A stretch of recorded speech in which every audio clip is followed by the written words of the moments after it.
தூரம் போகுதுன்றதை நம்ம புரிஞ்சுக்கிறதுக்கு ஒரு உதாரணம் சொல்ல விரும்புகிறேன். ராஜஸ்தான்ல ஜெய்ப்பூர்ல ஜிஎஸ்டி கவுன்சில் மீட்டிங் நடந்துச்சு.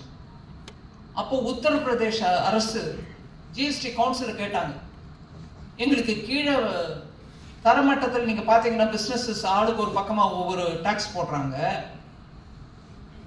ஆக்சுவலா 12% வரி கொடுக்க வேண்டிய ஐட்டமை 5% வரியில காமிச்சு கொடுத்துட்டு 5% தான் வரி கட்டுவோம் அப்படின்னு சொல்றாங்க.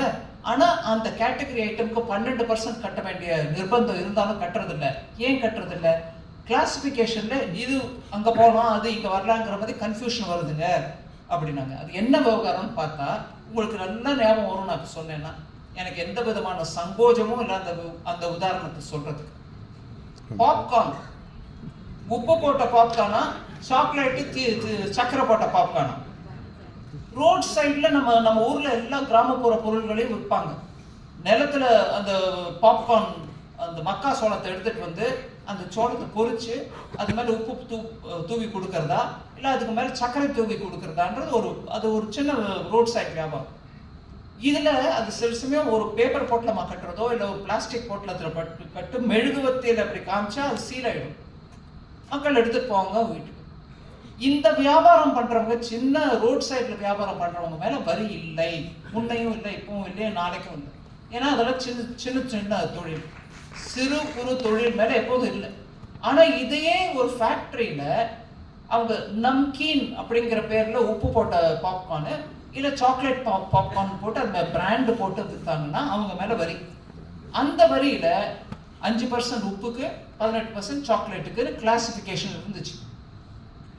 இதை கொஞ்சம் விளக்கி கவுன்சில் எங்களுக்கு சொல்லணும்னு சொல்லி உத்தரப்பிரதேஷ் கேட்டப்போ நான் உங்களுக்கு விளக்கி எடுத்து சொல்லி நான் அதை மீடியால சொன்னேன். கேள்வி கேட்டாங்க மீடியாக்காரங்க, இங்க இருக்கீங்க நிறைய பேர். அந்த கேள்விக்கு பதில் சொன்ன உடனே என்னது இந்த நாட்டுல ஒரு நிதி அமைச்சர் வந்து பாப்கார்ன் வேலையை பத்தி அவங்க இவ்வளவு பப்ளிக்ல பிரஸ்ல சொல்ல வேண்டிய தேவை வந்துருச்சான்னு எல்லாருக்கும் கிண்டலா இருந்துச்சு.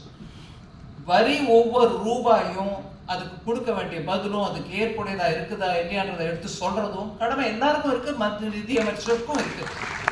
அதை சொன்னதுக்கு முக்கியம் இல்லை, நீ அதை சொல்ல வந்தியா, பாப்கார்னுக்கு 2 ரேட்டா அப்படின்னு கேட்டாங்க. சரி, அதையும் எடுத்துக்கணும். நம்ம ஒரு கிரிட்டிசிசமை நான் எப்போ இருந்தாலும் தயங்காம ஏற்றுக்குவேன். இந்த சிஸ்டம்ங்கிறது நான் ஏற்படுத்தினது இல்லை. ஜிஎஸ்டி வரதுக்கு முன்னாடியிலேருந்தே அந்த சிஸ்டம் இருந்திருக்கு. அதை ஜிஎஸ்டியில் சேர்க்கும் போது எந்த ரேட்ல சேர்க்கணும், 5ல் சேர்க்கணுமா 12ல் சேர்க்கணுமான்ற முடிவு தான்